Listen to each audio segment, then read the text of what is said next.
Hello, everybody, and welcome to Inside the Wrongful Conviction of Daniel Holtzclaw. I believe we're on episode 25.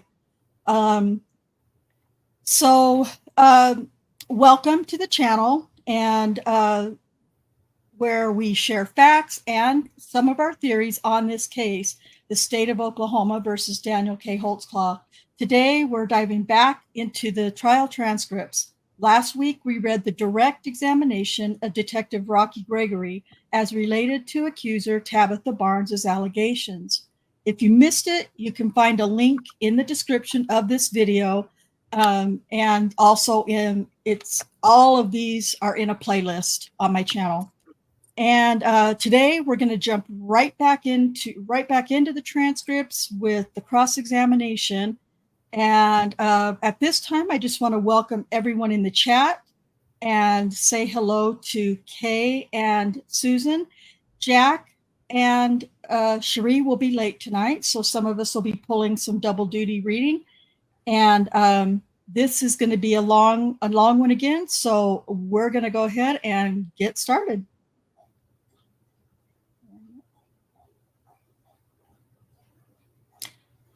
Okay. I'm going to be reading the part for the court until Cherie gets here. So, Mr. Adams, cross-examination.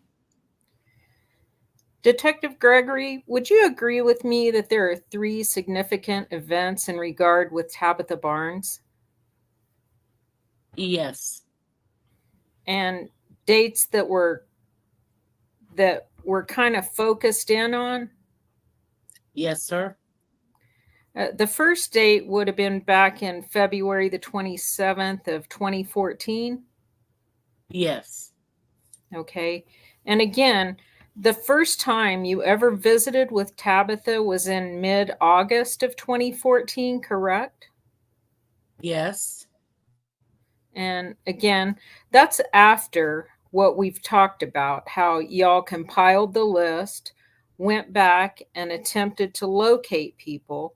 You finally got a hold of Tabitha or Miss Barnes, and you began an interview process with her where she was describing to you at least what her alleged events took place on the 27th day of February. And then due to some what you believe to be prescription narcotics, she was unable to continue with the interview and you had to cease the interview. And then you made attempts to get back with her, and that took a period of time to make that happen. Then you eventually concluded your interview, which you audio recorded, correct? Yes, sir. That's a fair summation of your contacts with Miss Barnes? Yes, sir. Okay. Well, now, in regards to going back to the February the 27th of 2014 interview, you would agree with me that the entire time we're talking about 15th and Jordan, that is Officer Holtzclaw's area that he is assigned to patrol, correct? Yes. And that 15th and Jordan area, would you agree with me, is a high crime area? Yes. And the Oklahoma City Police Department wants police presence in all these areas, but particularly if it's known as high crime, we even want the police to be more visible, do we not? Yes, sir. When I say we, I'm talking about the Oklahoma City Police Department and us as citizens. Yes. And there's specific reasons for that, but the obvious one is to let everyone know that we're watching. The police are here, and we're here if needed. Things of that nature, correct? Yes. So it's really of no surprise to you whenever you look at, and Jordan is the main street through this northeast area, correct? I don't know about a main street, but yeah, it's... Have you ever patrolled the northeast side? A little bit, yeah. Okay. Have you patrolled it the last 5 years Yes. as a patrol officer? I was part of the gang overtime unit for about a year. Well, in this gang overtime unit, you're aware of the fact then, are you not, that Officer Holtzclaw was also temporarily assigned to the gang unit? Yes. And being in the gang unit is different than most units in Oklahoma City, is it not? Yes, sir. And they're very specialized. Yes. And are you familiar with a sergeant over there in the gang unit by the name of Sergeant Castleberry? I've heard the name. Are you aware of the fact the gang unit specializes on trying to disrupt the operation of the particular gangs here in the Oklahoma City area? Yes. And there's a number of ways they do it, but in any event, they are a very specialized unit that are trained to deal with gang members and gang people. Yes. Now, in Officer Holtzclaw's, while he's been trained in that gang unit, are you aware of the fact of the gang members using a $20 bill when they come into contact with a member of anyone in the community and placing it in their back seat before they got a suspect or an individual back there and sitting them in the back seat, having a conversation with them, and out of the $20, what they would see is whether or not that individual would say, "Hey, I found a 20," or and hand it to the officer, meaning they have a probability of being honest, or trying to pocket that 20, which would lead the officer to believe that they're not dealing with an honest person in the back seat. I've never come across it. Okay. Are you aware of the gang unit doing that and teaching Officer Holtzclaw that that's one of the things that they use in the field to try to determine whether or not someone is being honest? No. Okay. Now, in regard to the first, well, back on February 27th of 2014, you would agree with me that as a patrol officer patrolling a high crime area, if you come across a vehicle running in the street, occupied, just sitting there, that would cause some suspicion. Just sitting in the street? Sitting in the street with the engine running would cause the officer to take further action or at least try to figure out what's going on here. No, not necessarily. It's not unusual then at all, is it, for people to be sitting out in their car at midnight or on a weekend? On a weeknight? I've seen it I mean, several times doing late night patrol. are you accusing Officer Holtzclaw and Officer Venegas of being overly police oriented whenever they make when they approach the car on the 27th and try to figure out what's going on here? No. It was absolutely okay. It was okay. Okay.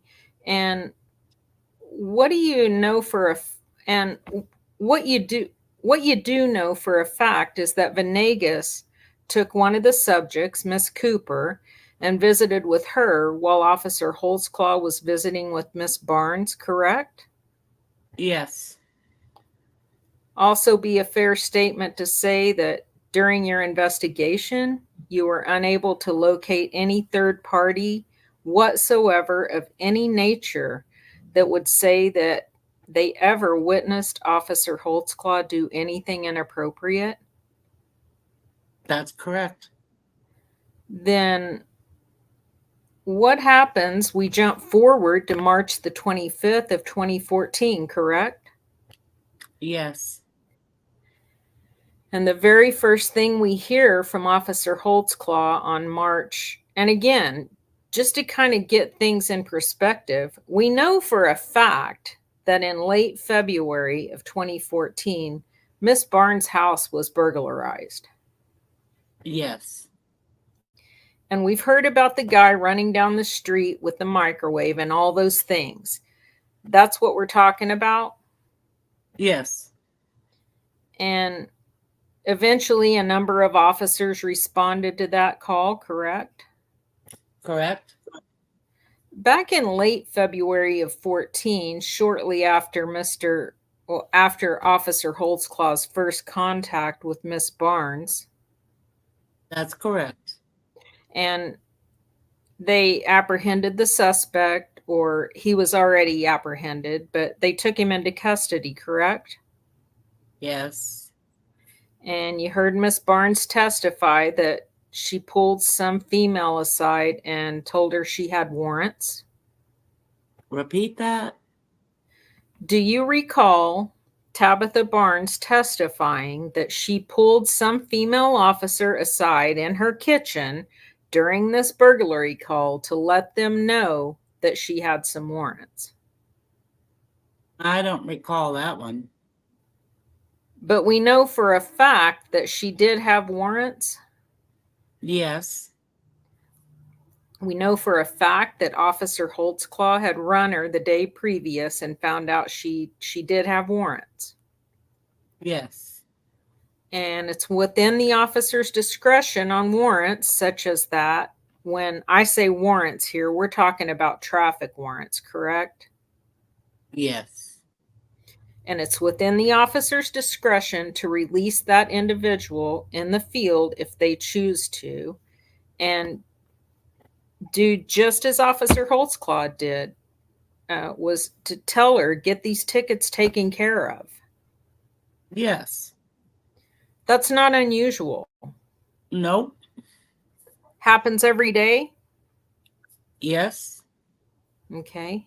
Then a month later, approximately, when he comes into contact with that residence, specifically on March the 25th of 2014, he makes contact with the Oklahoma City Police Department, does he not, Officer Holtzclaw?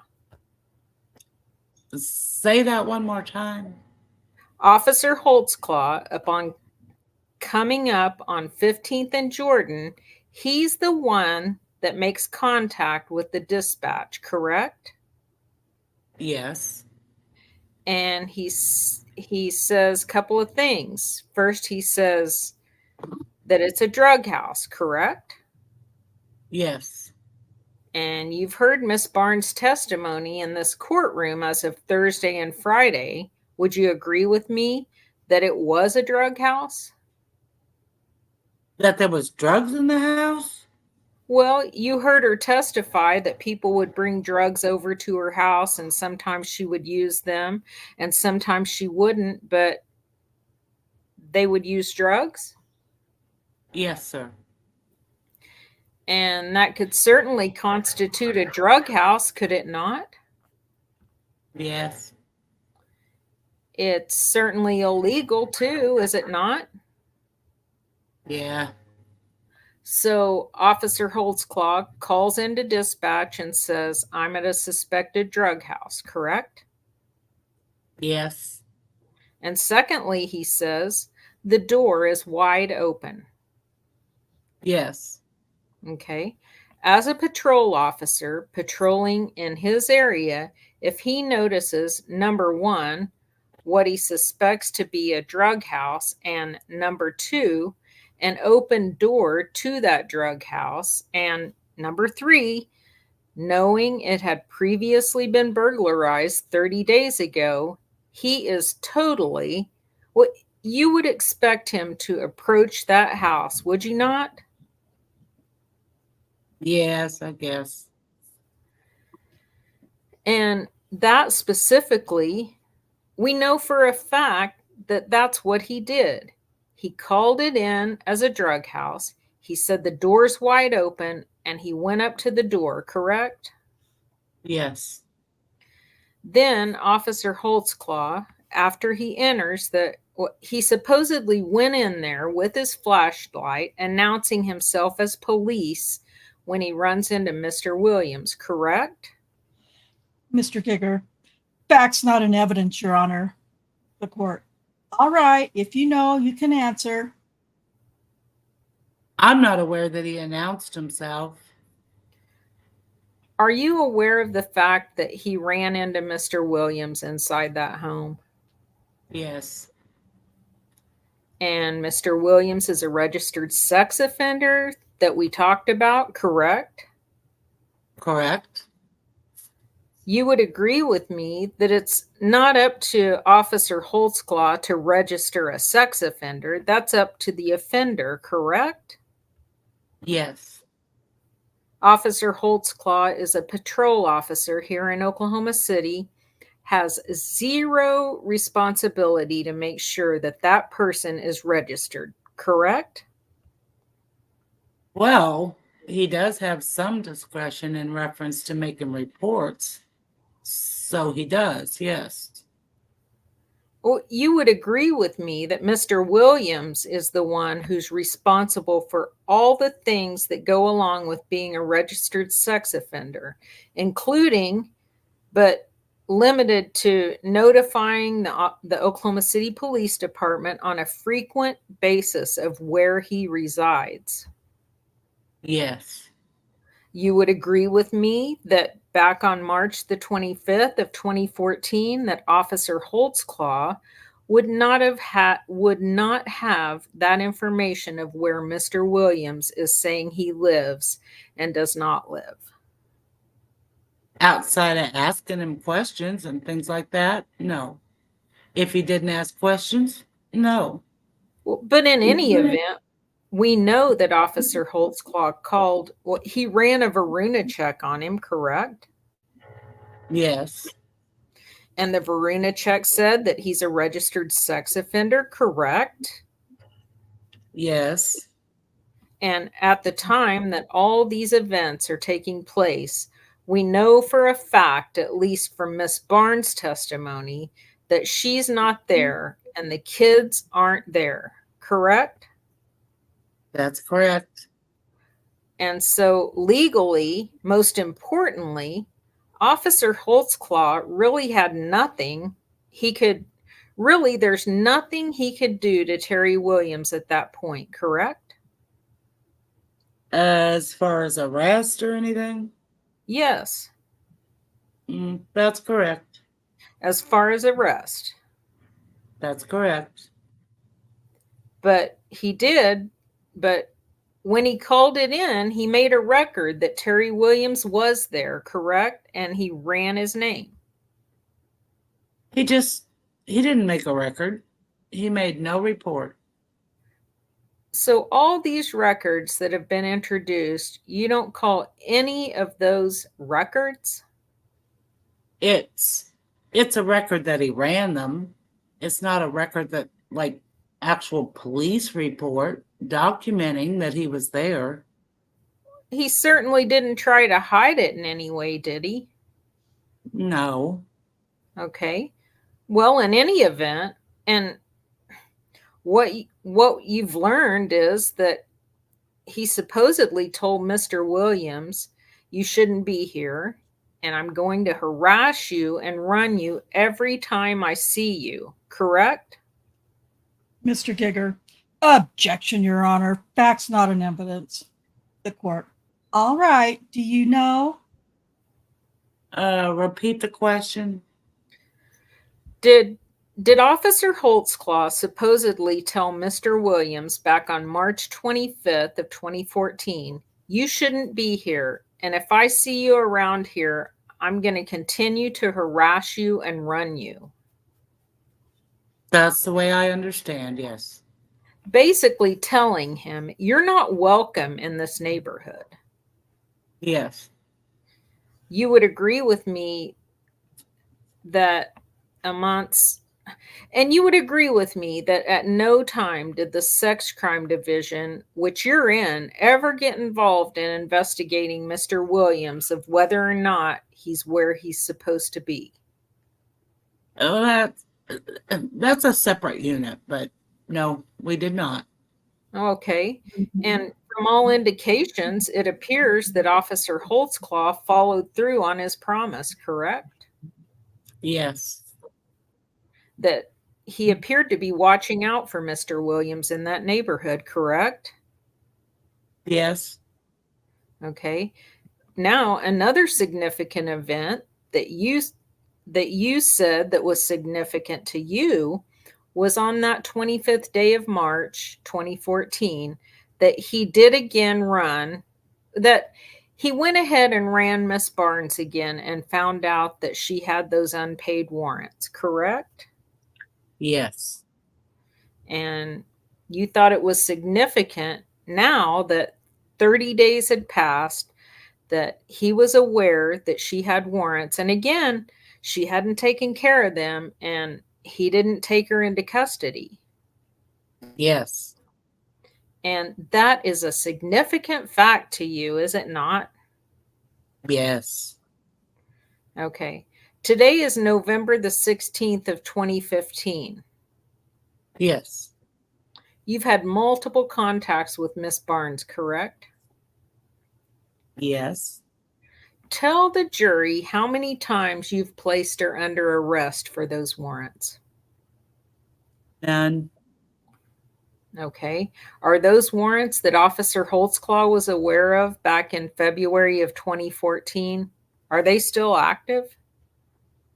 I'm not for sure. It's possible. She did go to jail on him, so I thought they were taken care of. Have you looked? No. It's not important to you? For a rape trial? No. Is it important to you to determine whether or not you think Officer Holtzclaw was acting out of the ordinary when in fact you haven't even arrested her on those warrants? I was there to investigate her sexual assault. He's there talking about the warrants, dealing with the warrants. As a street officer, it's two separate things. So it's your testimony today that people, as long as you're investigating a sexual assault or some sort of sex crime, they can continue to be a menace in our society and continue to commit crimes, and you'll not act on it. No, you're changing things around. As far as a rape victim, trying to get them to trust us and everything, if I would sit there and try to arrest each and every one, no one would ever come forward. No one would ever want to talk with us. So, no, I'm not going to sit there and hold that over a rape victim's head. Well, have you done anything in regards to making sure she's taking care of those warrants that you thought was so significant back in March of 2014? No, it was significant for him not arresting her. Well, again, that's officer's discretion, is it not? That's correct. Okay. And then after his contact with Miss Barnes on the 25th, the very next day, she said he shows up, and we hear that phone call between, when we know about the phone call between her and her mom, correct? Correct. And you would agree with me that for the very first time on Friday, Miss Barnes said that Officer Holtzclaw had told her that he had received information from the confidential informant that she had just sold a $20 rock. Yes. Whenever she interviewed with you back in August of 2014, she never said that, did she? That's correct. Did not hear that. And then again, when she testified in the preliminary hearing in this matter, she never testified to that, did she? Correct. And the first time we hear it, you would agree with me, was Friday. Yes. And you would agree with me that if a patrol officer receives information that there's drugs being sold in what he believes to be a known drug house, He has every right whatsoever in the world to do what we call a knock and talk, correct? If he received the information, that's correct. And that's something that the Oklahoma City Police Department does on a daily basis, hundreds of times. Yes. And that is simply where a uniformed officer without a warrant or anything, simply with some information that they possess, will go knock on a door and talk to an individual. I'm sorry. What line is it? Line 1 on 2071. Usually with other officers, but yes. But it's not unusual in the patrol for an officer to go up to a door on a place that he thinks is dealing drugs and let them know he's watching. Alone? Yes. It's extremely rare on that one. And what policy or procedure are you relying upon in that regard? I'm just speaking as an officer. So it's just not the way that you would have done it. It's not the way most officers would have done it, but I'm speaking on behalf of several. So You're also aware of the fact that Miss Barnes said that on the very next day, which would have been March the 27th of 2014, she boarded up her house and left. she did leave her house for like 3 months, correct?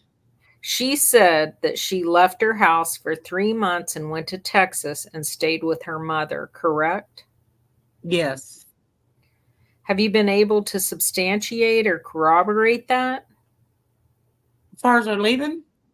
No, I just went off what she was saying on that one.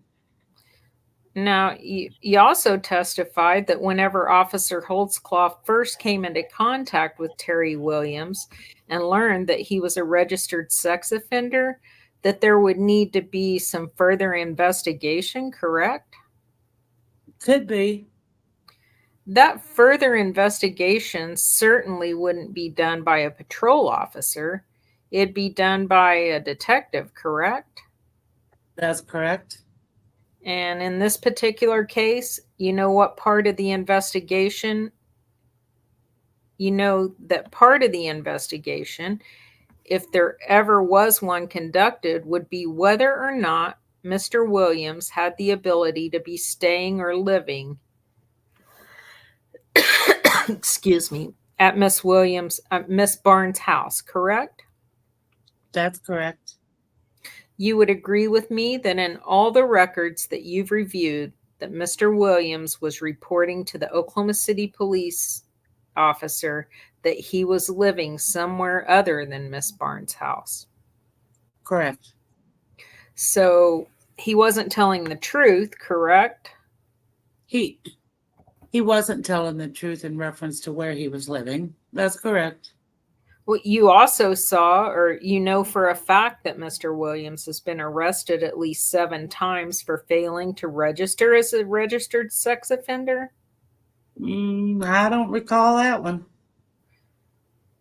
Did he currently just get out of prison for doing such a thing? I believe so. And you would agree with me, or would you not, that he's done this on multiple occasions since he's required to register as a sex offender, whether it be 7, 5, 6, somewhere in that neighborhood? Possible. I don't recall. Is it even important to you? For him to be registered? Yes. Okay. Is it important to you how many times he's intentionally evaded the law and not registered? Yes. You think that's significant? That's significant for his case. Now, it's your general understanding as a detective, is it not? Particularly in the unit that you're in, that a registered sex offender, taking the kids out of the equation, all sex offenders, are they restricted from living within 2,000 feet of a school? Yes. Did you ever check to determine whether or not Miss Barnes' house was within 2,000 feet of a school? That's the registered sex offender unit. I did not. So you did not. Nope. And you also, well, does it surprise you that she certainly was within 2,000 feet of a school? If you say she's within 2,000, I'm not. May I approach the witness, Your Honor? You may. I'm going to hand you what I've marked as defendant's exhibit number 1 and ask if you can identify that. It's a Google map of Tabitha Barnes' old address and the FD Moon Elementary Academy. Okay, and how far does it say it is from your house to the academy? Well, I believe it's 1,000 feet. Okay. Move for admission of defendant's number 1, Your Honor. All right. Wait, where are we? I'm Line lost. 15. Line 15. Oh, Mr. I Giger. forgot Mr. Giger, absolutely no objection. The court. All right. Defendant's exhibit number 1 will be admitted. But it's not just schools that Mr. Williams is prevented from, and he can't even stay there temporarily under the law, correct? Correct. I mean, when I talk about registered sex offenders, not only do they have to register where they supposedly live, meaning where they live, but if they're going to stay the night somewhere temporarily, they've got to notify the Oklahoma City Police Department, correct? I believe so. But it doesn't just restrict it to schools. It restricts to a number of other things, does it not? Yes. Parks. I believe so. Depends on the registration. I've never worked registration, so I don't know. Oh, are you familiar with the park there right there by Miss Barnes' house called John F. Kennedy Park? No. Right next to the elementary school. Are you familiar with that? Hey, if you say it's there, I believe you. Do what? If you say it's there, I believe you. Okay. Well, you would agree with me that if the detectives had gotten involved in this, they would tell Mr. Williams he's not allowed to be anywhere over there, correct? It appears a registered sex offender detective needs to check into that. Correct. And you certainly would agree with me that that's not something, but a patrol officer telling a registered sex offender, I'm going to keep an eye on you. You don't need to be around here. And every time I see you, I'm going to run you. That's just a warning shot telling him, you better get away. Correct? Well, from what I understand, he didn't say anything about the registered sex offender. He was just telling him to get away. That's all I know about. Oh, he was telling them you better not be here. And every time I see you, I'm going to run you. Yes. And you certainly don't see anything inappropriate with that, do you? Well, in reference to, from what we gather about what happened, yeah, I don't know why he was kicking him out. Well, so again, it's your testimony here before this jury that Officer Holtzclaw should have just told the registered sex offender, it's okay that you're within 2,000 feet of a school. It's okay that there's daycares all over the place out there, and it's okay that there's parks, because it's okay that you're here, and just be nice to him. He didn't. As far as my interview with Mr. Williams, nothing was ever said about the registered sex offender. He didn't even talk about it with him. So is it your testimony that Officer Holtzclaw did or did not see the Varuna report that's been admitted into evidence here today that in bold caps says registered sex offender? He did see it. Okay. Well, now as a patrol officer, if you see something like that on a person in a house, should that cause you a little extra scrutiny? Depends on the situation. On any situation, if you approach a you find out someone is a registered sex offender, should that cause a patrol officer more concern? Not necessarily, no. So then what's the reason for registration? Well, it's for the protection of the citizens of the community. So do you not think we ought to protect the people over on the northeast side? Excuse me. Him going up to the house, knowing if a registered sex offender is inside, isn't going to dictate on how he's going to approach that house. It's not necessarily saying he's got guns or he's slinging dope or anything like that. It's saying he's a registered sex offender. So you'd handle that house accordingly. But it wouldn't send up flares to you to be extra on guard. Okay. Well, let's talk about what Officer Holtzclaw, what we know he knew as of March the 25th of 2015. 2015. Oh, that he misspoke, right? I would think. Should be 2014. We know for a fact that Tabitha Barnes supposedly lived in that residence with minor children, correct? Yes. We know for a fact that he ran Tabitha Barnes and he knew that she had warrants for her arrest. Yes. Okay. We know for a fact that that house has been burglarized within about 3 to 4 weeks prior to him running into Mr. Williams. Yes.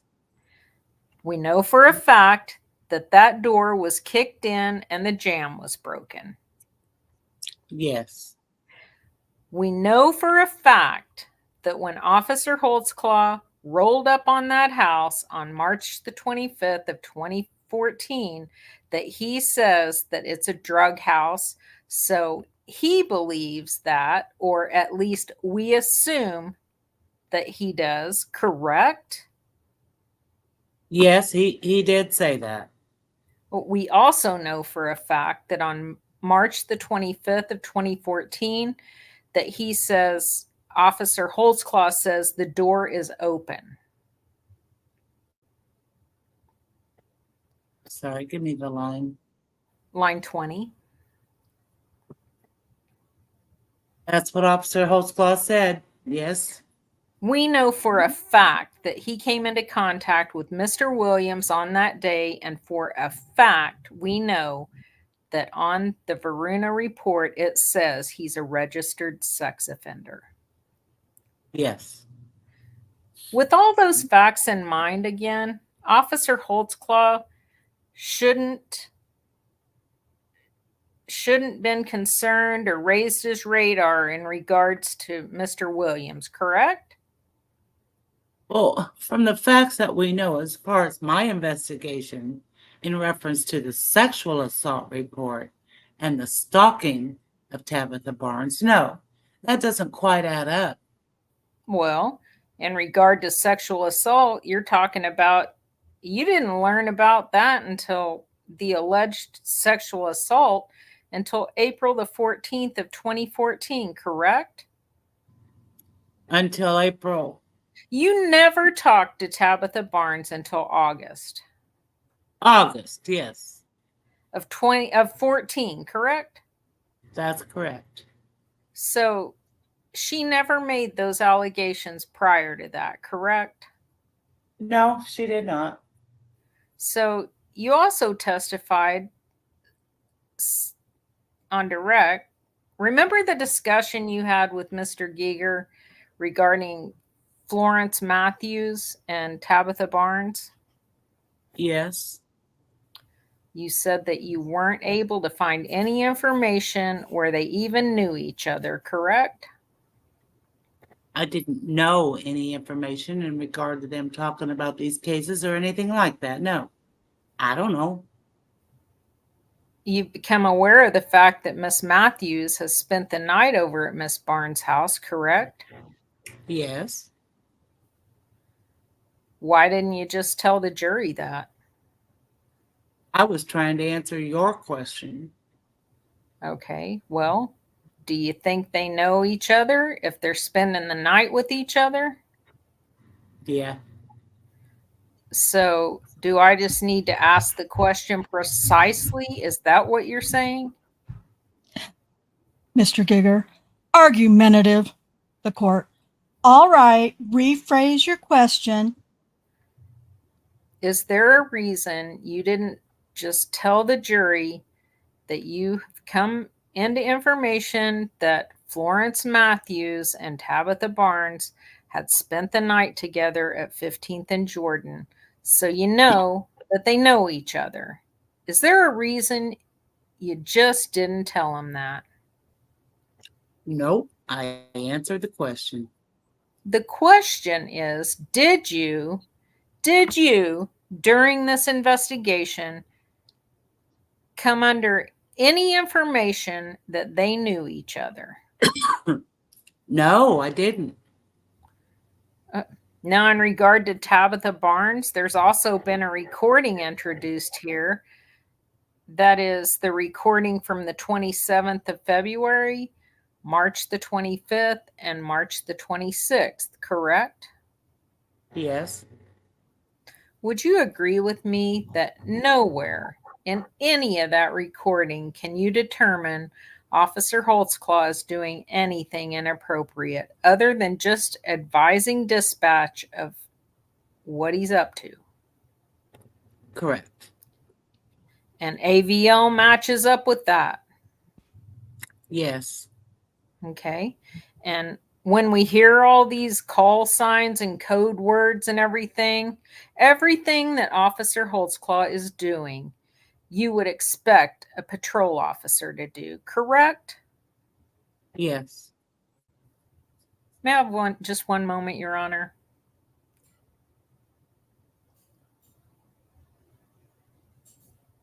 Yes. Pass the witness. The court. All right. Any redirect?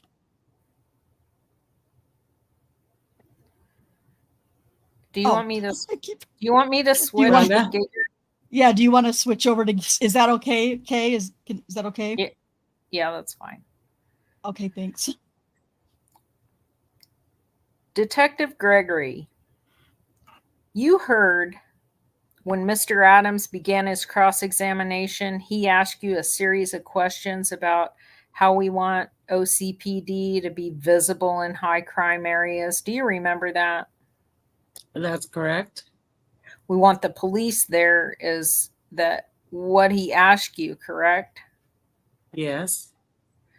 We want them watching. Yes. We want our children protected. Yes. Okay. According to what Mr. Adams just asked you, whenever 7 different officers encountered Terry Williams, what did they do as an unregistered sex offender? Do you remember him saying he's been arrested 7 times? Terry Williams. Yes. So when 7 other officers encountered Terry Williams as a registered sex offender in places he wasn't supposed to be, what did they do? They either arrest or make report on that incident. Mr. Adams, Your Honor. Counsel? Mr. Adams, at this time, I'd interpose an objection that he's misstating the facts and evidence. He denied. I tried to get him to admit he'd been arrested 7 times, and he said he didn't know. So I'd object to the form. The court. Well, I'll override that. I'll let you re-inquire into that specific area. On defendant's exhibit number 1, Mr. Adams shows you.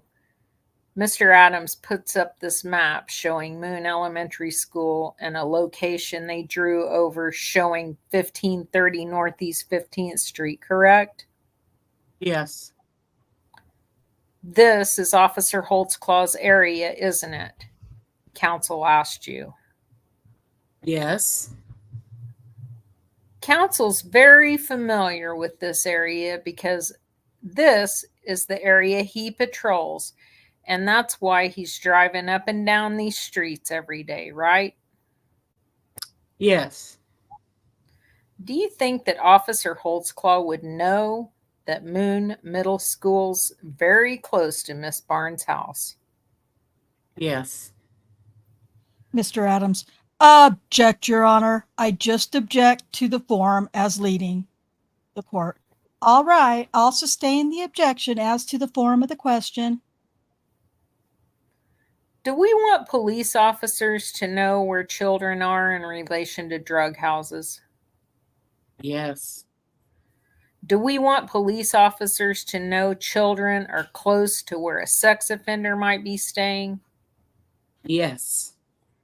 And what Officer Holtzclaw knew about Terry Williams on March 25th was that he was living with a lady who had he was in a house with a lady who had at least 3 warrants, according to what Mr. Adams asked you. Yes.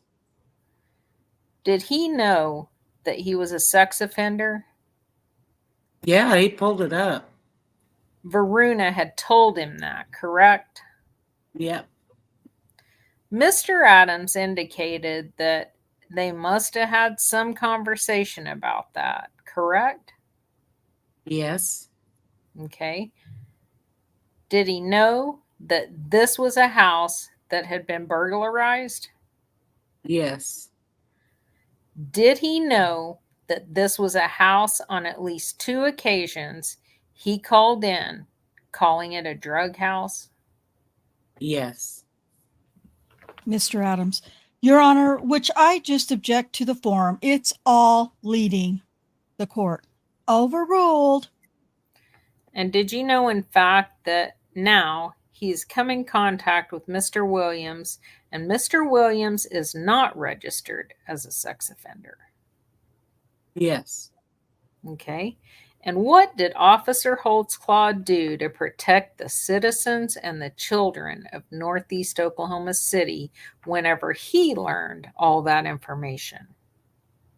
Nothing.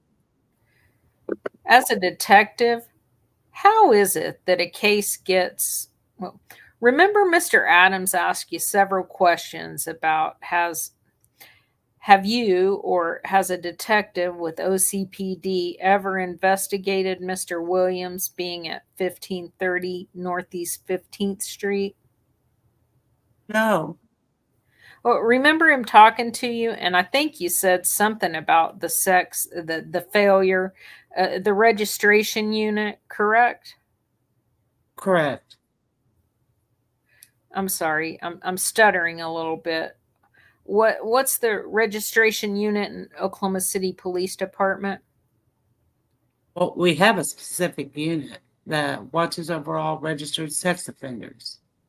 They go to their houses, they make sure that they're up to date from the court order as far as their specific location registration.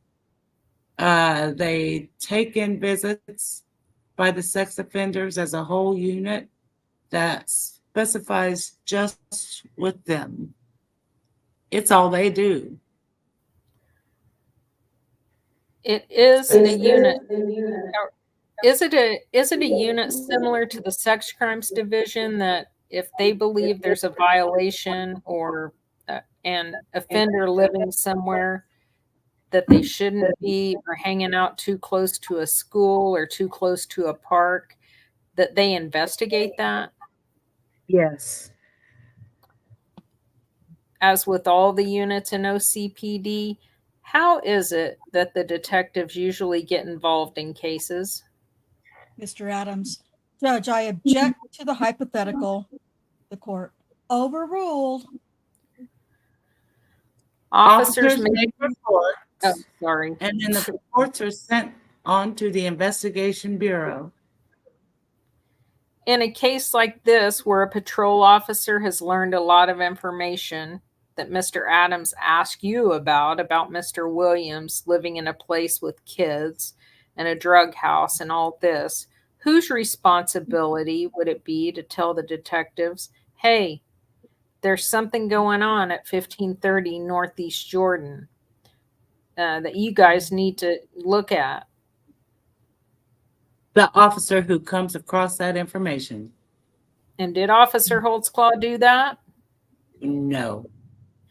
And is that significant to you, knowing that Officer Holtzclaw knew about the warrants, knew about the sex offender, knew about the criminal activity at the house, knew about the high drug crime, the high crime area, had suspicions that it was a drug house, and Mr. Williams was there? Is that significant that he did nothing? Yes. Can you think of a reason as to why Mr. Holtzclaw might not have wanted the detectives snooping around 1530 Northeast 15th Street? Mr. Adams. Judge, I object to speculation. The court. Well, I'll sustain it to the form of the question. Is it possible that one of the reasons that Officer Holtzclaw did not want detectives running out to 1530 Northeast 15th Street to try to find Mr. Williams is because he had sexually assaulted the lady that lived there? Mr. Adams. Judge, I object to the form of the question. The court. Sustained. Can you think of a legitimate police purpose that Officer Holtzclaw did not report Mr. Williams' activity and the things he knew about 1530 Northeast 15th Street to any detectives? No. So it's somewhat clear. You remember Mr. Adams asking you about Miss Barnes' testimony that during the evening hours of the 27th, when the police came back on that stolen microwave burglary, that's what I'm talking about. Remember him asking you questions about her talking to the female officer? Yes. And during that contact with the Oklahoma City Police Department, was Miss Barnes being looked at as a suspect in a drug house or as a victim of a burglary? Victim of a burglary. In your experience, and are you saying to the jury there's a difference when patrol comes in contact with people in those two different situations? Yes. Well, and explain to me the difference, because she still has warrants. She's told them she has warrants. 12 hours earlier with Officer Holtzclaw, well, give or take, maybe more than that, whatever the math is, almost 24 hours earlier with Officer Holtzclaw, whenever he's running her as a concerned police officer protecting our streets because there's two ladies and two teenage girls sitting in their car in front of their house. And then the next day, where he's making a report along with other people about a man who's broken into their house and stole their stuff, what's the difference? Well, the difference is because the officers are there for a burglary. They're there to assist her. They're there to assist the people of that household because the house was burglarized. So we don't sit there and take victims aside and start running them for warrants and things. Officers are there to investigate whether they're a victim, and they go off of that. The warrants are secondary, especially like traffic warrants. Counsel also asked about the fact that Miss Barnes still has warrants, correct? Yes. Are you aware that at the time of this trial, Miss Barnes was living in Texas? Yes. I believe she indicated that, did she not? Yes. She's also indicated that shortly after this, she boarded up her house to make it appear she had moved. She'd gone to Texas, but she came back. Then she'd gone back to Texas. Things like that. Do you remember that? That's correct. Are you aware of an Oklahoma statute that says it's illegal to arrest someone when you call them to court on a subpoena if for outstanding warrants if they live out of state? I'm. Yeah. Yeah. And I'll show you for the record. It's Title 22, Section I'll 724. prove it to you. The statute that says you're exempt from arrest after service of process on a subpoena. Oh, yes. Yes. Okay, so quite frankly, even if you wanted to arrest Miss Barnes yesterday for her outstanding warrants because we brought her back from the state of Texas on a subpoena, does the law forbid you from doing that? I could not arrest her. Nope. Oh, Rocky's following the law now? Okay. Yeah. He had no clue of this law. He's Well, he just did not following know. along. He didn't Yeah. know. Why do you think the law is written that way? Mr. Adams. Judge, I would object to relevance. The court. Sustained. Oh, I'll rephrase. Is that statute consistent with the Detective Bureau's policy of whenever we're talking to witnesses and or victims of crimes, we don't want to arrest them for warrants even though they are outstanding? Yes. Mr. Adams. Object to the forum, Your Honor. The court. I'll sustain to the forum the way you reference the statute. From your interpretation of the statute, as an officer who has sworn to uphold the laws of the state of Oklahoma, is that statute consistent with the general ideas of the way the Detectives Bureau of Oklahoma City Police Department interact with victims and or witnesses when they have outstanding warrants? Yes. Yes. Yes. Mr. Adams. Object to the forum. The court. Okay. Come up a minute. Your Honor, I'll withdraw the question. All right. Do you remember Mr. Adams asking you a series of questions about the contact on March 26th in the context of Mr. Holtzclaw stating to Tabitha Barnes, well, according to Tabitha Barnes, that he had had a tip that she was selling crack cocaine Yes. on, and then he asked the question about the radio traffic. And did you hear anything unusual on there? Correct? Correct. Did Officer Holtzclaw indicate anywhere on the radio traffic that he had received a tip and was going to go then check someone from a confidential informant who was selling crack cocaine? No. Did you see any documentation in any of the calls or contacts Officer Holtzclaw made with his dispatchers to indicate that he was actively investigating an ongoing drug sale? No. Have you found any evidence in your investigation, period, from start to finish, that shows Tabitha Barnes was ever selling any type of illegal narcotics? Nope.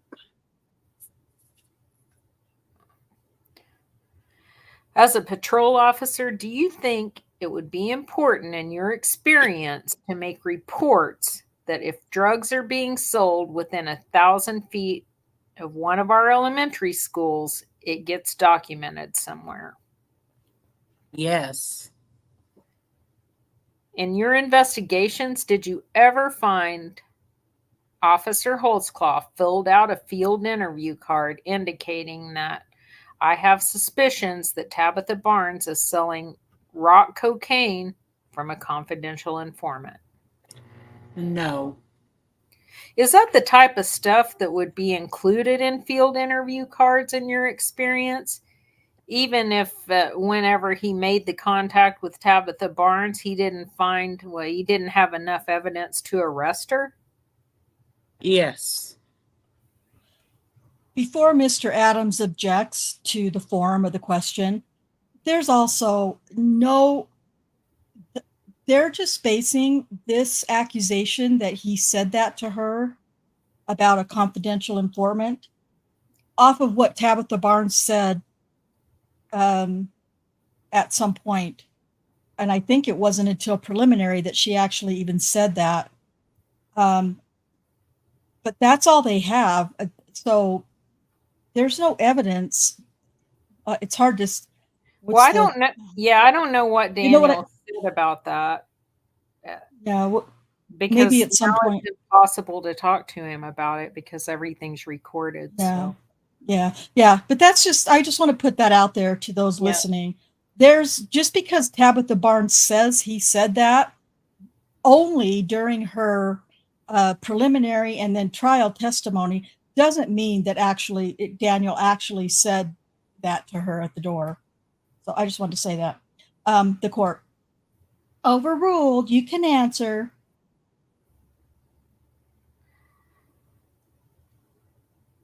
Yeah. 21, Susan.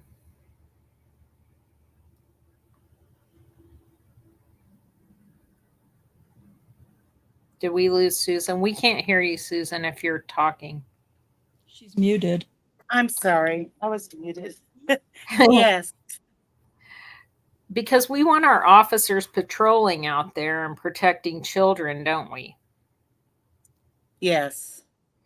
Do you remember counsel asking you a lot of questions about Officer Holtzclaw being assigned to the gang unit and the way they specially do things and target gang members and drug sales? Do you remember that? Yes. Based upon your investigation, can you tell me what gang Tabitha Barnes belonged to? I've come across none that she belonged to. Can you show me a field interview card that whenever Officer Holtzclaw was assigned to the gang unit, these special red ones that they fill out saying, I suspect 1530 Northeast 15th Street is a drug house that's associated with gang activity, and Miss Barnes is running the show there? Did you find anything like that? Mr. Adams, judge, again, object to the form. Also assuming facts not in evidence. I never said that she was a gang member. I said he was trained by the gang unit. I object. The court. All right, I'll sustain it as to the form. Was Officer Holtzclaw assigned to the gang unit at the time he was contacting Tabitha Barnes at 1530 Northeast 15th Street and putting $20 bills in his back seat? Oh. Remember counsel asking you questions about Officer Holtzclaw acting totally appropriately and telling Mr. Williams that what I'm going to do is not arrest you. I'm just going to harass you every time I see you. Do you remember that? Yes. Did you learn evidence in your investigation that in fact Officer Holtzclaw did go back on subsequent events and have contact with Mr. Williams at that location? Yes. And subsequently, when he now knows, do you recall approximately the time period that he came back later? I'm just going to stop here and ask you, is that background noise too loud? I don't hear it. Oh, okay. There's a tractor over there.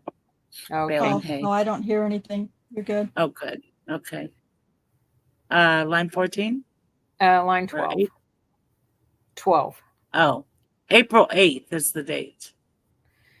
And his first contact was on March 25th.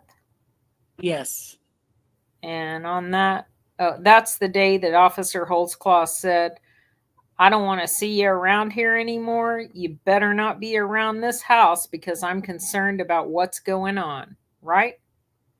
Yes. All right. So on April 8th, is there an arrest record of Officer Holtzclaw now arresting Terry Williams because he's still at the address he's not supposed to be at? Nope.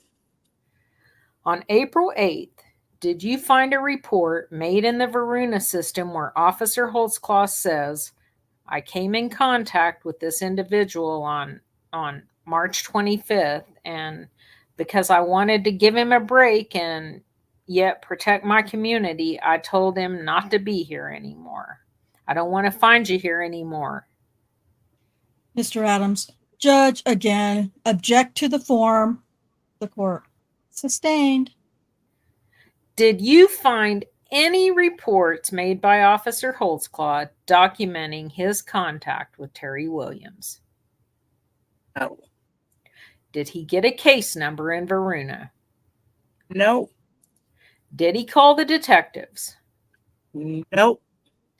On April 8th, when he found him approximately 2 weeks later, did you find a police report that he made saying, now, here he is again?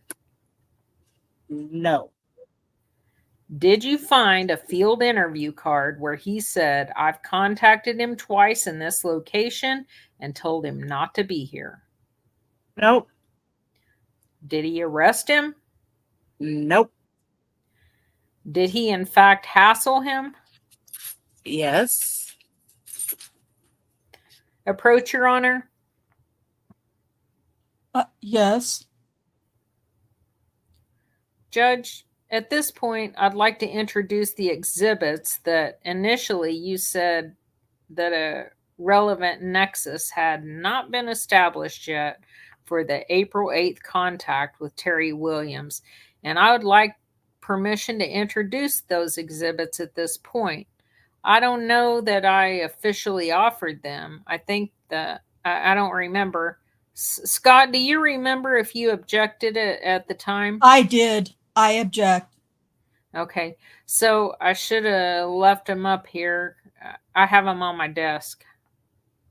Mr. Adams, I objected that they weren't disclosed in the pretrial report and 10 days prior to. I'm sorry, they absolutely were.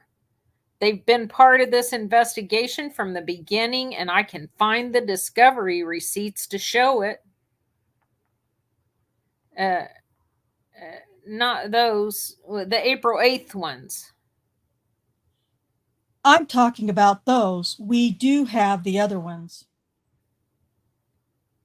Ms. McConnell. No, the set judge, Mr. Adams, objected on the basis of relevancy. The court. I thought these were the April 8th. Ms. McConnell. No, these are April 14th, April 24th, and April 26th. For the record, it's 181, 182, 183, 184, 185, and 180. I don't object to those. The court. Make a record again what you're going to show him. Okay. Detective Gregory, before cross-examination, I had showed you State's Exhibits 180 through 185 inclusive. Do you remember seeing those? Yes. And are those documents relevant to a subsequent contact Officer Holtzclaw made with Mr. Williams on April the 8th of 2014? Yes. And are they accurate in regard to the information you received from the Records Division of Oklahoma City Police? Yes. Offer states 180 through 185, Your Honor. Mr. Adams, no objection. The court.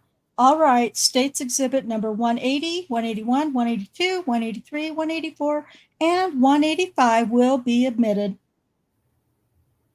Approximately 2.5 weeks after his initial contact, whenever Mr. Williams was told to not be around Northeast 15th and Jordan, the State's Exhibit number 180 shows that 2 Charlie 45 on April the 8th, 2014, and this time it's, I think, regular time, 4:58:49 p.m., was at 0 miles an hour at that same intersection and location. Yes. Is that consistent with what Terry Williams subsequently told you? What told you during an interview contact that you had with him? Yes. Show you State's Exhibit number 181. CIU log on April the 8th, 2014. This log time actually was not filled in, but does it show? Just one second. Charlie 45 running 2 people, Terry Williams and Jesse Hawkins, for warrants. Yes. And does it in fact show that not only in Varuna, but on April the 8th, the CIU informed Officer Holtzclaw that Mr. Williams was a sex offender? Yes. Is that also consistent with Officer Holtzclaw running both Mr. Williams and Mr. Hawkins, consistent with what Mr. Williams told you? That's correct. Officer Holtzclaw's activity log on State's number 185 again, April the 8th, 2014, at 16:30, which is going to be 4:30, is that correct? Yes.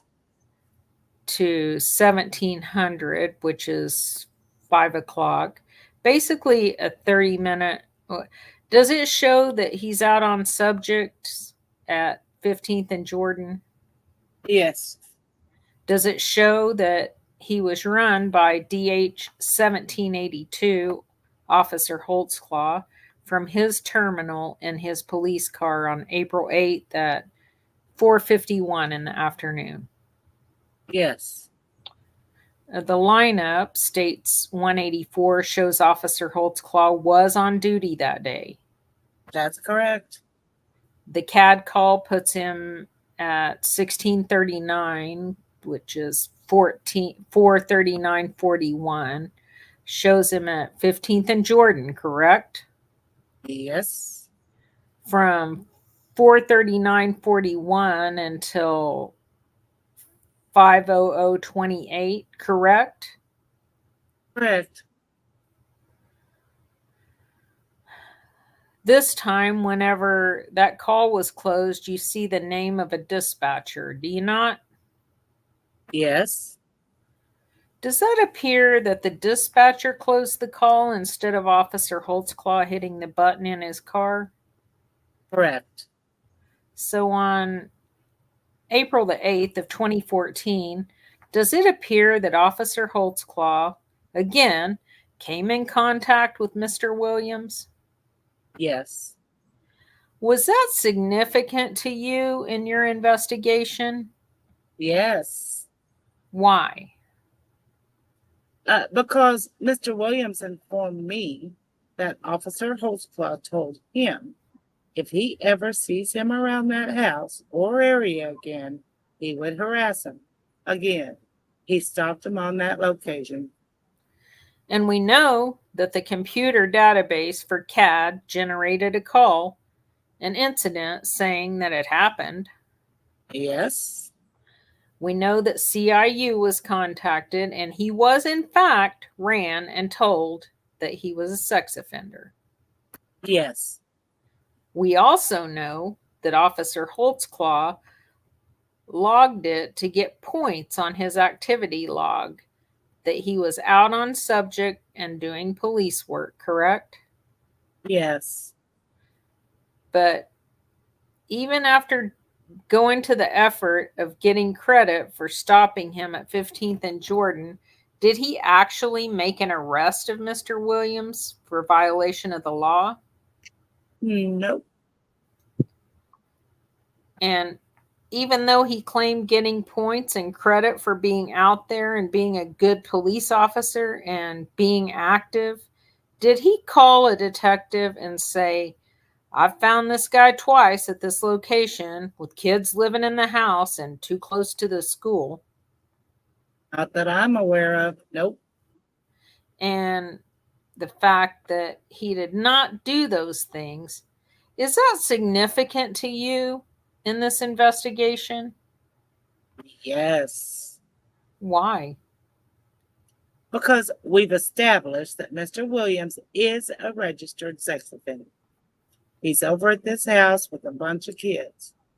Nothing's being done about it. Would making a report result in other officers who are not with the patrol division going over asking questions at 1530 Northeast 15th Street? With a report? If a report would have been made, would that have been a result of that? Yes. And in order for that report to be generated, would Officer Holtzclaw's name have to been on it? Incidents that Officer Holtzclaw was involved in, yes, it would. And the detectives would have had to know it's Officer Holtzclaw who's been making contact with these individuals? Yes. Pass the witness. The court. All right. Recross.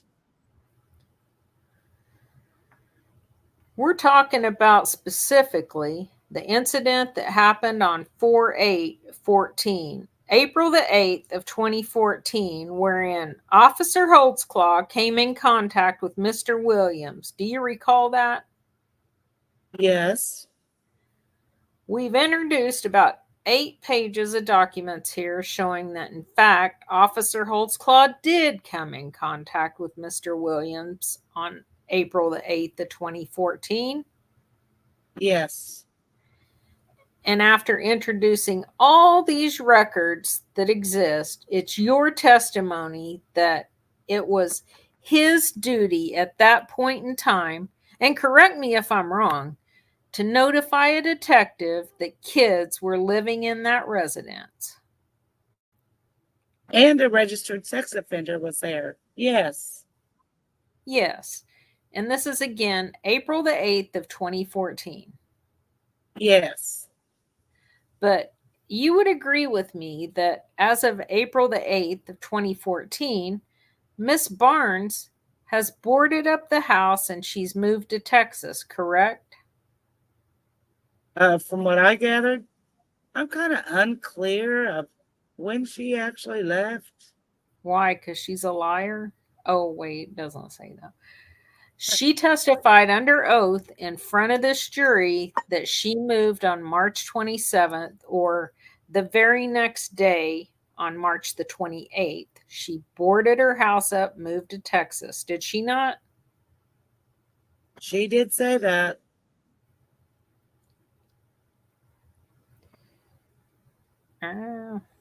Lost my place.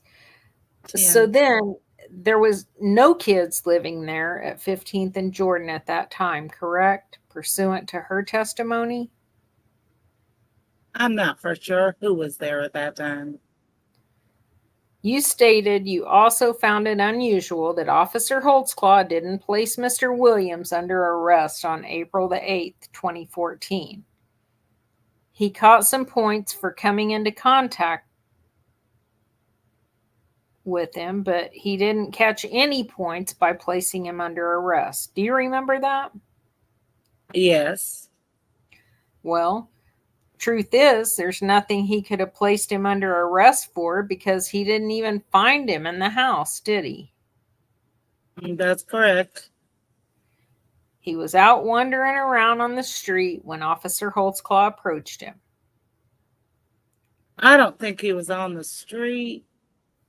I thought he was at that location from what I recall. Well, he was drinking an alcoholic beverage with another buddy of his, correct? On the street or in the yard? It was in the yard. How about in our community? You can also have alcoholic beverage at your residence. There's a difference between in the street or up in the yard on the porch. Oh, okay. Well, can a registered sex offender have alcoholic beverage? Yes. Okay. So what was he supposed to place him under arrest for? As far as the arrest on that date, it would all depend on whether Tabitha, from what she said, she told me that she did move subsequent after that last incident. Now, she did testify to the fact that it was the next day, but whether if she actually meant the next day or the time period. So I'm unclear of when Tabitha actually moved. Well, tell the Aren't jury we all? yeah. Tell the jury what investigation you've done to determine the date that Tabitha Barnes boarded up her house and went down to Texas. What I recall, it was within a couple weeks. So, what efforts have you done to corroborate her story? Just going off what Tabitha originally told me. Okay, other than Tabitha's words, and we all had an opportunity to view Tabitha testifying, other than her word and taking her word at it, what have you done to verify that she in fact moved the day after Holtzclaw came into contact with her the last time? She still had everything at that residence in her name and everything. So technically, I couldn't verify that she'd closed down anything. So, no. Assuming we believe her and she's boarded up her house, you would agree with me there's nothing that Officer Holtzclaw could have placed this registered sex offender under arrest for, correct? I don't know the circumstances of what he talked to him about. Whether Terry Williams was living there at the time, there is a possibility. Yes, he could have. There's always possibilities, but what we know here today and what we knew at the time. My question is very simple. What are you suggesting raised your alarm that Terry Williams was not placed under arrest on 4/8 of 14? Depends on the circumstances involving that situation. It's possible he could have arrested him. And it's possible that he couldn't have, right? He did not. Correct. Now, you testified it was his duty to notify some detective that this registered sex offender was over there on 15th and Jordan. Well, he created this. This is Officer Holtzclaw that created this, correct? That's correct. I mean, and this is a several page document, correct? That's correct. And that exists within the Oklahoma City Police Department, does it not? That's correct. He even went further than that in that he called the Criminal Intelligence Unit. Is that correct? That's correct. And he said, I'm inquiring about this guy named Terry Williams, right? That's correct. He also inquired into Mr. Williams' buddy, Mr. Hawkins, correct? Yes. And you've had an opportunity to visit with Mr. Hawkins, correct? Yes. He certainly didn't feel like there was any harassment going on April the 8th, 2014, did he? Mr. Giger, hearsay, Your Honor. Not offering it to prove the matter of what he did upon learning that information. The court. Overruled. You can answer. I took it like he thought he was being harassed. Yes. You just testified to this jury that Mr. Hawkins told you that he felt like he was being harassed, correct? He alluded to me. Yes, he did. May I approach the witness, Your Honor? Approach. I'm going to hand you. Is the only time you came into contact with Mr. Hawkins, was it on 8/15 of 2014? That sounds correct. Have you met with him on any other occasion? No. Have you taken a report from him or on any other occasion? No. Would it be a fair... May I approach the witness? You can approach. I'm going to ask you to review the report that appears to be from you, dated April the 15th, 2014. Review that, and I want you to point out to me where it says he was being harassed or felt that way. Mr. Giger. Be hearsay, Your Honor. Again, not offering to prove. The court. Overruled as to the question. I didn't put that in there. I just said he alluded to me. He felt like he'd been harassed. What a fucking moron. God damn it. Where did you put in there that he said he alluded to you that he was being harassed? Here? No, I didn't. It's nowhere in that report, is it? No. In fact, it's 180 degrees different than him saying he felt like he was being harassed, correct? No, I don't think so. I just didn't put that exact wording. May I approach, Your Honor? Yes. Did he not tell you that nothing inappropriate was stated to him? Did he tell you that? Mr. Giger. Your Honor, hearsay.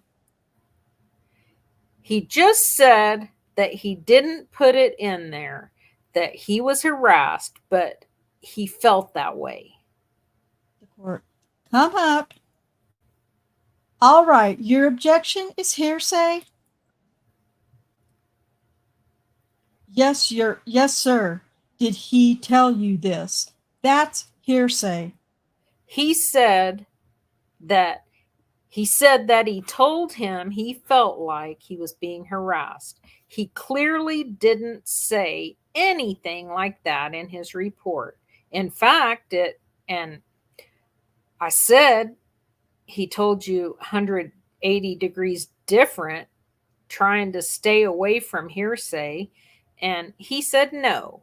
Now, I'm entitled to impeach him with what he said he told him. Mr. Giger. The problem is he's trying to impeach him, but he's not impeaching him with the witness's statements. He's trying to impeach him with hearsay. That's my objection. The court. All right.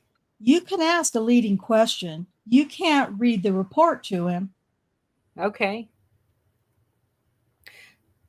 Mr. Hawkins at no time during your interview ever told you, even remotely close, that he felt like he was being harassed by Officer Holtzclaw back on April the 8th, 2014, correct? Oh, I felt like he thought he did. Again, nowhere in your report do you say anything about that, correct?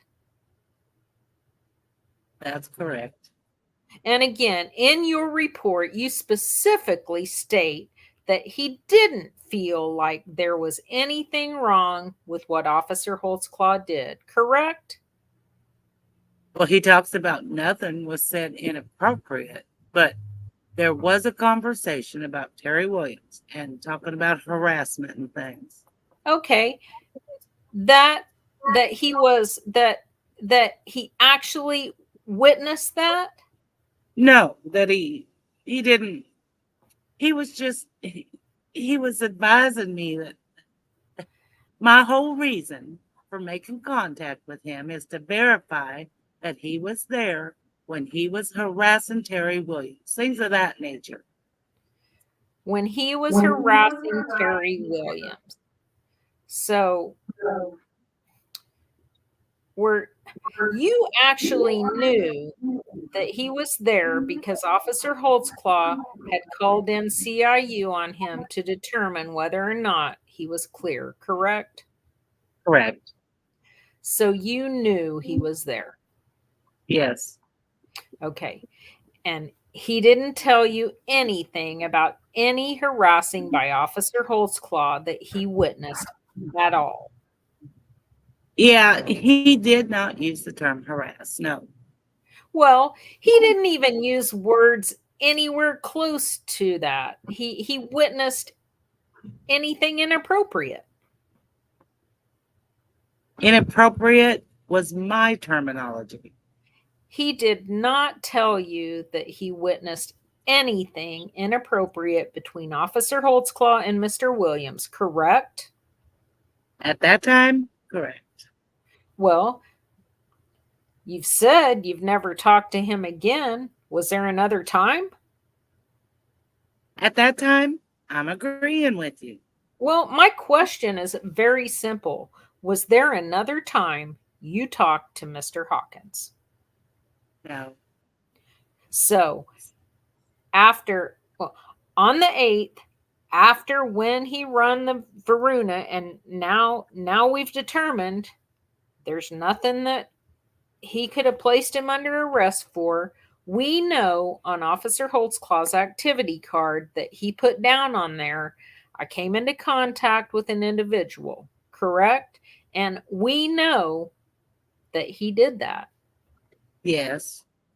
And we know that he didn't try to get more points by arresting him for something he couldn't have arrested him for, correct? For points for the activity sheet? Would he have got more points had he placed this man under arrest, Mr. Williams? Yes. Okay. He didn't get more points because he didn't arrest him, right? No, he didn't get more points. Because he didn't arrest him, did he? No, he did not arrest him. He did not. He did not. Well, after Oklahoma City, in their records division, and Varuna, and all this, see that Officer Holtzclaw has come into contact with an individual on 2 occasions at 15th and Jordan, at least now, correct? What? Yeah, yes. They see it that happened. Tell the jury what Oklahoma City did in regard to following up with this known registered sex offender to determine whether or not he can even be there. Sir Holtzclaw did not let Oklahoma City Police Department know that a registered sex offender was living there. All these are just documents showing that he ran the subject, Varuna, and everything else. None of these documents make it to a detective. He would have had to have made a police report and sent that in for the police department to even know of what the subject was registered, all that. When you were talking about the sex offender registration department here in Oklahoma City at the police department, they are the ones that are responsible to keep track of people like Mr. Williams, aren't they? Yes. And they are responsible for going out and doing what we call surprise home visits, correct? That's correct. And they're the ones, when they go out, because you would agree with me that no time does Mr. Williams and this registration with the special unit we have here in Oklahoma City ever tell them that he lived over there on 15th and Jordan. I don't know. Well, Have you reviewed his records to determine whether or not he listed that as where he stays? He only has, yeah, he does not report that he lives there. That's correct. Okay, so the sex offender registration is the one that's required to keep tabs on that guy, not Officer Holtzclaw, correct? Yeah. And are you aware of whether or not the registration unit has made any surprise visits to Mr. Williams' listed address of where he's saying he lives with the Oklahoma City Police Department? I do not know. Have you followed up with any officers within the sexual offender registration here in Oklahoma City to determine what actions, if any, they've taken with regard to Mr. Williams? Nope. Okay. You also testified on direct that at least 7 other officers had come into contact with Mr. Williams and placed him under arrest for failure to register, correct? Yes. So, are you agreeing with me that on at least 7 different cases, Mr. Williams has been placed under arrest and incarcerated for not registering properly as a sex offender? And that's what I understand. Okay. Tell the jury about the facts and circumstances of what happened in each of those cases. How it became aware to police that he was a liar and was not living where he was telling them he was living. Mr. Gigger, relevance as to all these other cases, Your Honor, the court overruled. Tell the jury about these 7 cases, how it came to their attention. I don't know. Well, you know for a fact that surely in this case you went back to determine, because now you're claiming that Officer Holtzclaw didn't do his job. So tell us about these 7 times that Mr. Williams lied to police and was arrested for failing to register. Tell us any fact, just one little tiny fact about any of them. Well, as far as that, he had nothing to do with my investigation in reference to the sexual assault of Tabitha Barnes. You don't think that Terry Williams has anything to do with your investigation? Well, he does, but he wasn't around when she was sexually assaulted. Well, do you know that for a fact? Accordingly, yes, to my investigation. And your investigation consisted of talking to Miss Barnes, correct? Yes. Did you ask Mr. Williams if he was around? He was not around. He did not witness this. Well, you listened to Miss Barnes' child the other day testify he was there only one time and one time only. Do you recall that?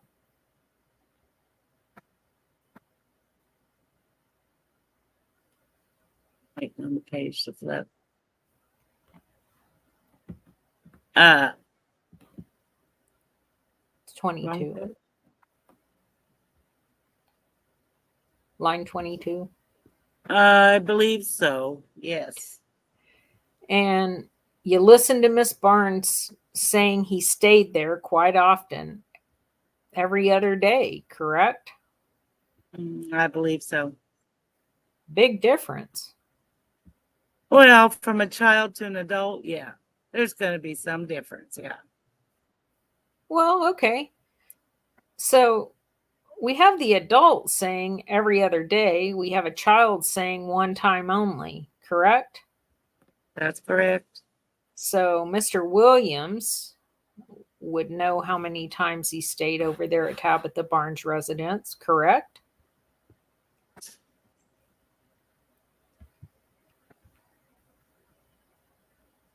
Correct. What did he tell you how often he was living there? I don't recall. I think he wasn't staying there full time. I don't recall how often. But during your investigation of this case, you learned that Terry Williams was claiming that he was staying over at Tabitha Barnes' residence, correct? Yes.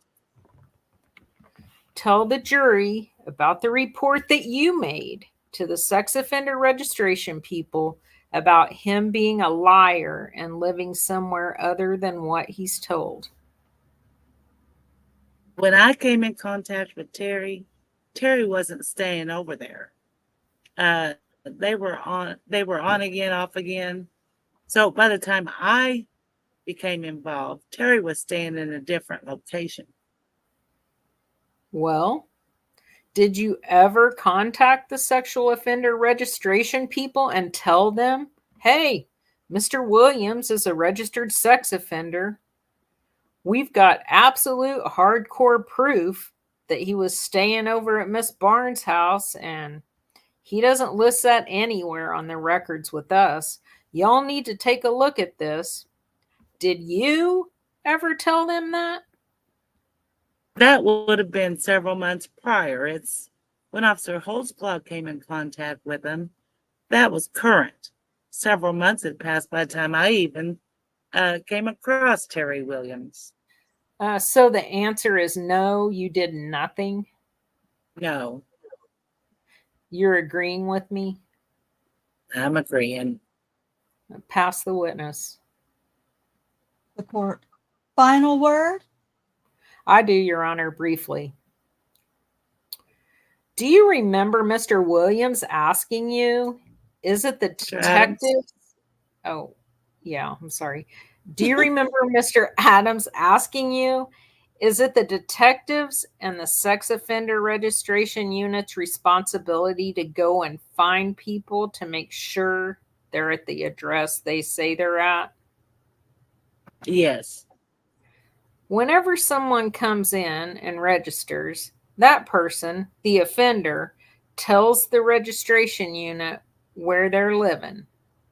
Yes. And those, they are the addresses Mr. Adams was talking to you about, correct? That's correct.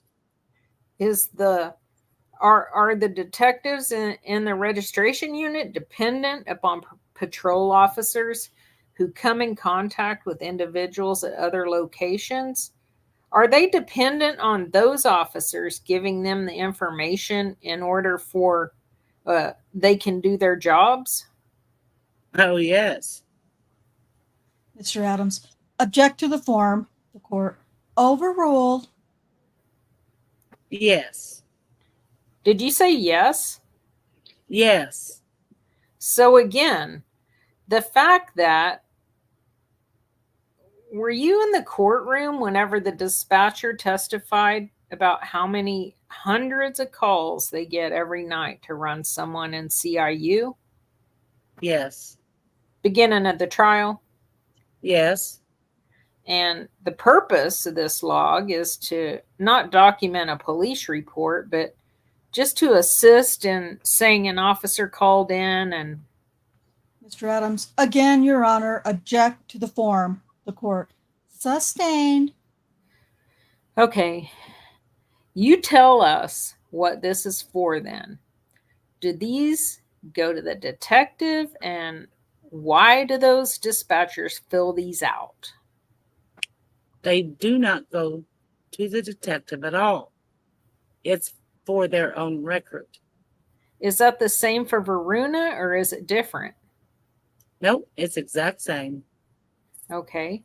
Is it the same for CAD information system, or is it different? Nope, does not go to the detective. It's for the same. Are the detectives dependent upon patrol officers to give them information that they can use to try to figure out if a violation of the Sex Offender Registration Act or any other crime is occurring in Oklahoma? Yeah, absolutely. And if the officers don't do that, if they don't get a case number and make a report, is there any way that the detectives in the Oklahoma City Police Department are going to know about it? No detective would ever find out unless the assistance of the officers. Are you aware that the registration law in Oklahoma, in order to actually make a case on someone, they have to be at a location more than just one time and one event? Yes, I wasn't. In this case, did Officer Holtzclaw have information that Mr. Williams was at this location for a period spanning over 2 weeks, or at least at 2 different times during that 2-week event? yes, Would that be relevant, in your opinion, to a detective in trying to make a case as to someone? Is someone really staying here for an extended period of time? that would be correct. Did Officer Holtzclaw tell anyone about that as far as you know? No, Do you remember counsel asking if whether or not Officer Holtzclaw could have arrested Mr. Williams that day, correct? yes, All right. Do you know what the conversation was and what Officer Holtzclaw asked Mr. Williams about? How long have you been here? Didn't I tell you to leave? Was any of that information documented anywhere? nope, Is that the type of information you were referring to whenever you said it would depend upon the circumstances and what Officer Holtzclaw learned? Mr. Adams, judge, again, object to the form. It's all leading. The court. Sustained. Whenever you said it would depend on the circumstances, what were you saying? What type of information and circumstances were you telling Mr. Adams that it would depend on whether or not Officer Holtzclaw could have arrested him? depends on the conversation. The investigation that Officer Holtzclaw would have had to have had in contact with Terry, who's staying there at that residence, asking Terry how long he'd been there. It would just take a few questions to start finding out more information. Well, but as far as when Miss Barnes left and when she didn't leave, as far as what he knew and what he didn't know, the detectives don't know that, correct? No, that's correct. And why don't they know that? Because no report was ever made. But what we do know is that he was there, correct? Correct. Did Mr. Williams tell you that this officer was harassing him about being there? Mr. Adams, judge, again, object to the form. The court. Sustained. Did Mr. Williams tell you that? What the hell? Mr. Adams, judge, again, the same. The court. Sustained. Okay. Did Mr. Williams, whenever you interviewed him, give consistent information about those 2 events? Yes. Did Mr. Williams, whenever you interviewed him, give you consistent information about the fact that Tabitha Barnes had told him about Officer Holtzclaw sexually assaulting her? Yes. If Officer Holtzclaw would have arrested Terry Williams on April the 8th of 2014, is it standard protocol for a detective to go to the jail and begin an interview with the accused? No. The court. Counsel approach. The court. Okay, we're getting way off the recross about protocol of interviewing at the jail if somebody's arrested. So specifically narrow it down to what the recross would be. But Your Honor, you always let me get away with everything. What's wrong with it now? Oh, A lot all of right. people are listening. Detective, if Mr. Holtzclaw would have arrested Mr. Williams, would that have resulted in a detective coming in contact with him? Yes. Mr. Adams, object to the hypothetical, Your Honor. The court. Overruled. Did you say yes? That's correct. If he would have arrested him for failure to register or offenses associated with being too close to a school or living with children, would that have been the context of what the detective would have asked him about in regard to him being in the house with Tabitha Barnes? Mr. Adams. Same objection, Your Honor. The court. Overruled. You can answer if you know. That's correct. It would. Would that have given Mr. Williams an opportunity to talk to a detective and tell him the things he eventually told you about what was going on with this officer at that house? Yes. Mr. Adams. Judge, again, object. The court. Sustained. That's all. Come up, counsel. Mr. Adams, do you have anything else that you want to recross about? No. Mr. Adams. All right, we're going to break for lunch, and that's all we have for tonight. All right. Awesome. Look at that timely podcast. Yeah. Yes. Gosh. And with just 3 of us here. Right? So, yeah, so I think we all deserve a great big round of applause for that. Pretty exciting. So yeah, I mean, I'll just let Kay or Susan any comments that you guys would like to make or points you'd like to make. We tried not to do a lot of pausing and pointing out of certain things as we were going along. So we have just a couple of minutes before Kay's got to get out of here. So Cherie, I hate you. I find it really interesting that just depending on the circumstance of in this investigation with these 13 accusers in this case, that Giger is so willing to twist shit around to fit whatever he needs it to fit. So, if he wants to blame Officer Holtzclaw for the way that he chose to just do his job and monitor this house, monitor the neighborhood. I mean, we know in emails that we got that Daniel's superiors were really persuading the people in that area to really crack down, really keep an eye, really try to determine where these drug activities were taking place, prostitution, I mean, just all of these different things.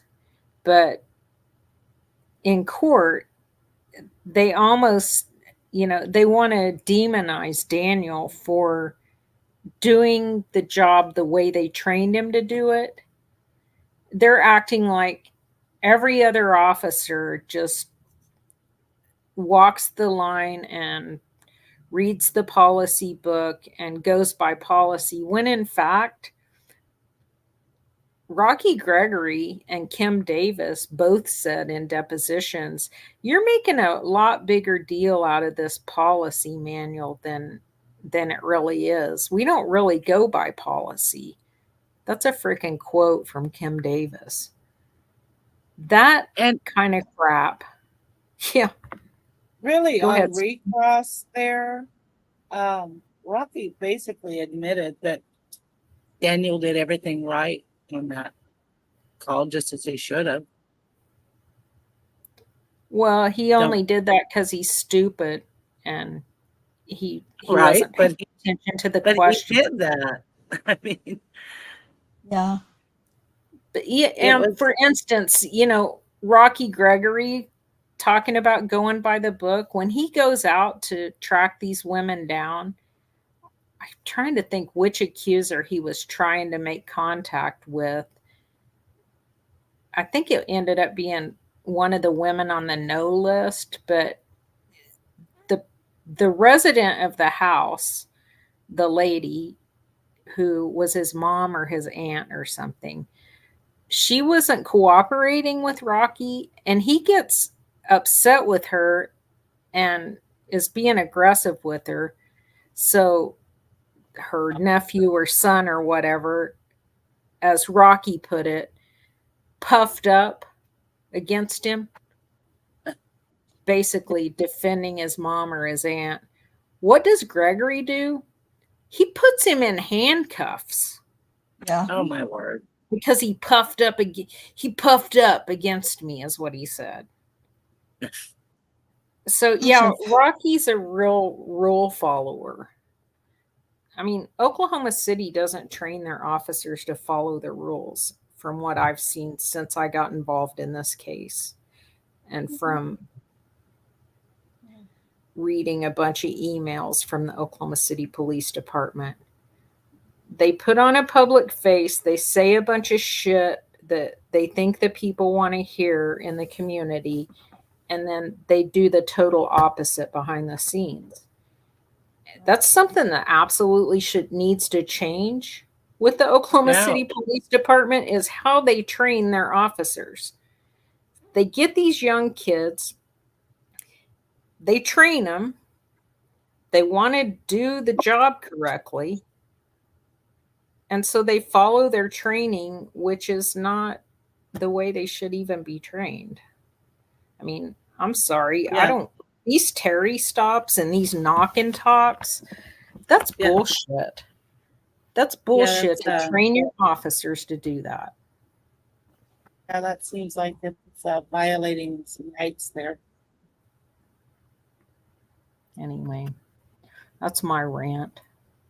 I don't know. Tabitha, she's one of the biggest liars of all. And we got to see that in her deposition when she couldn't even remember what she said at trial. And she basically inadvertently recants her testimony. But she's not smart enough to even realize what she did. Right. Well, and she doubled down on that too. She said it 5 times. He did not touch me. She said it 5 different times. So, she just didn't, even when the attorney Gooch that was representing one of the other officers and Rick Smith, the city attorney, and when Kathleen Zellner, at the very end, when Kathleen Zellner says, you understand that you have to be 100% truthful to prevail in this lawsuit. Yeah, I understand. But you just said 5 times something completely different than what you testified to in your police report, at preliminary, and at trial. And yeah, you're right. She was just like, ugh. I tend to think that she was probably high, very high, out of her mind all of those times. Yes. That, when Rocky interviewed her during the preliminary, during the trial, and I think possibly at the deposition, she wasn't. She was clean. And she was clean. She couldn't remember anything about any of the other stuff, what she had said, what Daniel had been accused of with her. She didn't understand any of it, obviously. She thought he was convicted because she touched her. She exposed herself. She showed herself. Yeah. And exposing myself. Which is just, when you break that sentence down or whatever, he was charged with whatever for me exposing myself. And every single time she talks about those incidents, she says, no, he didn't tell me to do it. I just knew I had to do it. But yet he was still charged with everything. even though she took it upon herself, and really that comes down to all of these witnesses or all of these accusers basically say the same thing. No, he didn't tell me to.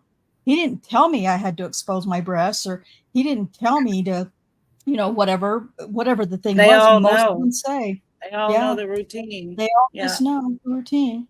Yeah. And that's all they Fast really and had shake. to say. Yeah, classmate. Yeah, Right? that's all that any of them really had to say. They all lived the same lifestyle basically, and they all knew the routine when police stop you, and so they could all say the Yep. same thing and be being truthful about that. That was interesting at the depositions because you've got the city attorney, Richard Smith, who now the city of Oklahoma City was being sued for not monitoring Daniel Holtzclaw, for not training him properly. And so now the city has to defend the opposite side of what they were saying at trial. So he basically has to talk out of the other side of his mouth. That was so interesting. Mm-hmm. Yeah.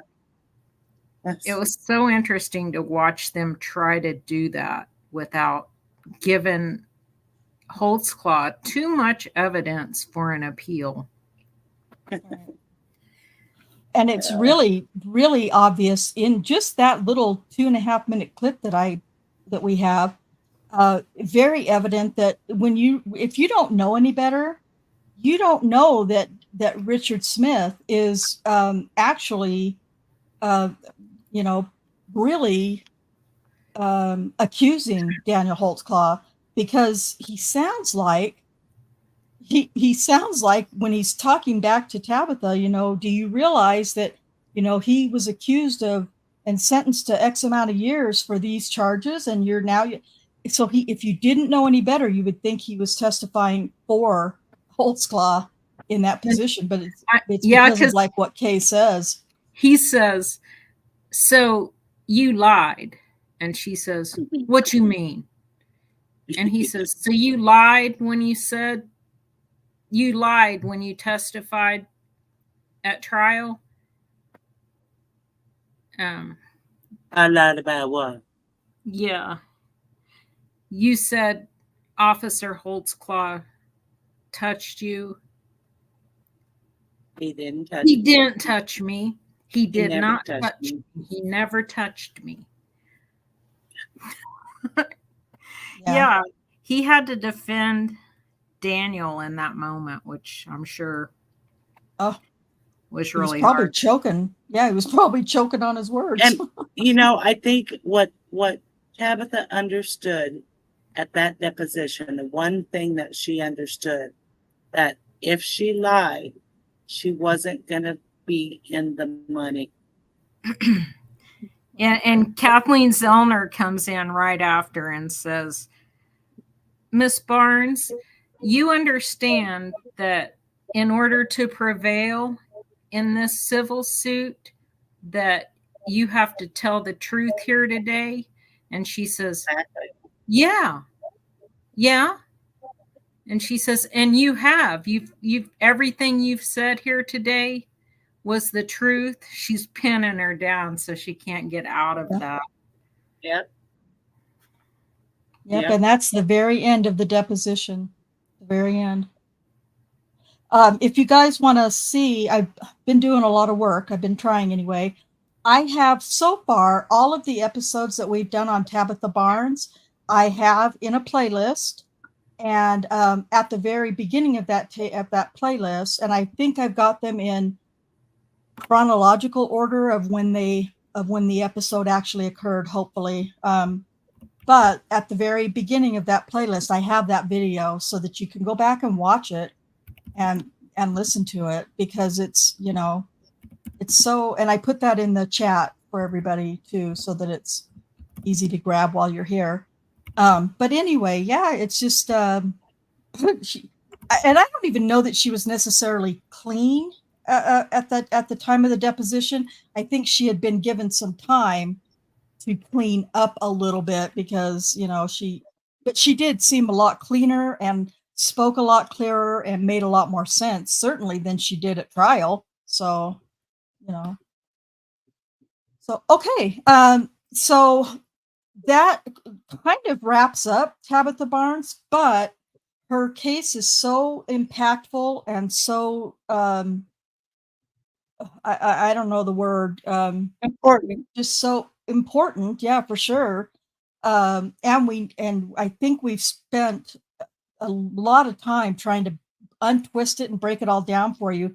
So therefore, there are 2 more witness testimonies that I really just, normally we don't read out all the witness testimonies. I just, provide them to you if you want them. But we're going to go ahead and read those. It's going to be Terry Williams, and considering that most of the testimony today was about Terry Williams, I think it's good for us to hear his trial testimony. And also Officer Venegas, you get a chance to hear what Officer Venegas said during the trial about what his role was in that first encounter with Tabitha Barnes. They're not, I don't remember, I think they're less than maybe a little over 100 pages together. I'm not really sure, but we're going to go ahead and read them out next week. And then I think what I want to do after that, and I'll talk to the panel, but what I want to do after that is have an unpacking episode where we just completely try to do a Q&A if necessary, and just kind of unpack Tabitha Barnes' entire case before we move on to the next accuser. So that's my plan. And, I'll work with the panel in the next week or so and kind of come up with a plan to do that. If, I think it might be helpful because it's been so many weeks. How many weeks have you been doing this one now? 6 or 8 weeks. So, we want to definitely wrap it all up for everyone if we can. And next week, I'm going to also talk with the panel, but because of a political event that's taking place next Thursday, I'm probably going to do this either Wednesday night or Friday night. I don't even know what time that event is supposed to take place, so you'll get the notification when a decision's been made. But as for tonight, though, I think that's all I have. That's all we have. I feel like we've kind of touched on a little bit of everything that we wanted to, and depending on the testimony. So I think we're going to go ahead and wrap it up here. If there's no other comments or anything else to be said. So until next week, or whatever day it's going to be, we will see you then. And until then, peace out.